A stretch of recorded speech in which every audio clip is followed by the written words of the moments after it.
देखिए अभी जो पहलगांव में इतना दुर्दांत अपराध किया इन लोगों ने, हमारे निहत्थे लोगों को, पर्यटकों को गोली मार दिया, ये हमारी इंटेलिजेंस फेल्योर था। और अगर अभी पाकिस्तान के साथ एक छोटा मोटा युद्ध होता है तो इस स्थिति में किसका पलड़ा भारी रहेगा और भारत को क्या करना चाहिए। देखिए हमारा इंटेलिजेंस फेल्योर था यहाँ पर। हम लोग को पता था कि पाकिस्तान के बलूचिस्तान में ट्रेन हाईजैक हुई है, पाकिस्तान इसका ध्यान भटकाने के लिए, अपने फेल्योर को छुपाने के लिए कुछ ना कुछ चीज़ों को करेगा, फिर भी हम लोग ने इसे इग्नोर किया। हालिया में रावलपिंडी में जो इसने बयान दिया था आसिम मुनीर की, हम अलग हैं, हम दुनिया को बताएंगे कि हम मुस्लिम बाकियों से अलग हैं, ये बात हकीकत है कि हम इंडियन मुसलमानों से तुम्हारा कोई तुलना ही नहीं है, क्योंकि शेर और सुअर में कोई तुलना नहीं होता है। इसके अलावा टेरिफ वार भी चल रहा था, इसे भी हमारी इंटेलिजेंस एजेंसियों ने उतना ध्यान से नहीं दिया। हालांकि लास्ट मोमेंट पर इंटेलिजेंस ने कहा था कि अप्रैल के दूसरे सप्ताह में हमला हो सकता है।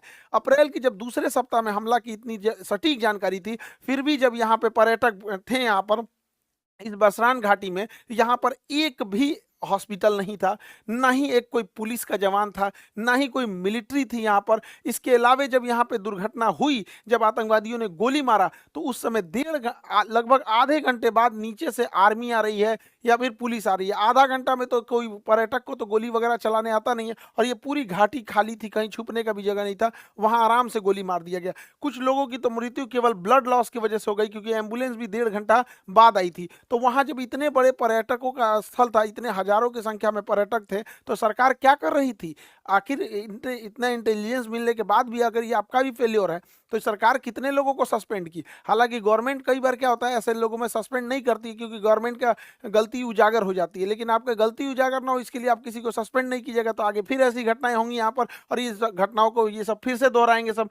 देखिए इसमें करना क्या चाहिए, बिना लोकल के सपोर्ट के ये नहीं हुआ होगा। तो जो लोकल इनके स्पाई के रूप में काम कर रहे थे, उन्हें सेना जो है पब्लिकली सजा दे, सबके सामने जितनी कठोर सजा हो सकती है उतनी कठोर सजा दो। लेकिन वैसे कश्मीरी जिन्होंने पूरे तन मन से भारत के लिए अपना जान तक इन्होंने निछावर कर दिया, ऐसे कश्मीरी का रिस्पेक्ट होना चाहिए। चाहे वो कोई भी कश्मीरी भाई हो, चाहे वो नजाकत अली हो जो टूरिस्ट गाइड का काम कर रहे थे, लगभग 11 लोगों को बचाएं, चाहे वो माजिद खान ड्राइवर हैं जिन्होंने लगभग 6 लोगों को बचाया, चाहे सैयद हुसैन आबिद हो जो लड़ते लड़ते शहीद हो गए, आतंकवादियों से M4 राइफल छीन लिए, ऐसे लोगों का भी सम्मान होना चाहिए। हालांकि मीडिया में ये सब चीज़ों को दब गए हैं, क्योंकि जब ये दिखाएंगे तो पाकिस्तानियों का भी मनोबल टूटेगा। पहले ऐसे लगता था पाकिस्तानियों को कि कश्मीर के सारे लोग पाकिस्तान का साथ देंगे, अब ऐसा नहीं है। हम तो महाराष्ट्र सरकार का भी धन्यवाद देते हैं, एकनाथ शिंदे जी का, जिन्होंने ऐलान किया है कुछ पुरस्कार राशि देने के लिए ऐसे परिवार को, और इनका टूटा हुआ मकान भी बनाने की बात कहे हैं।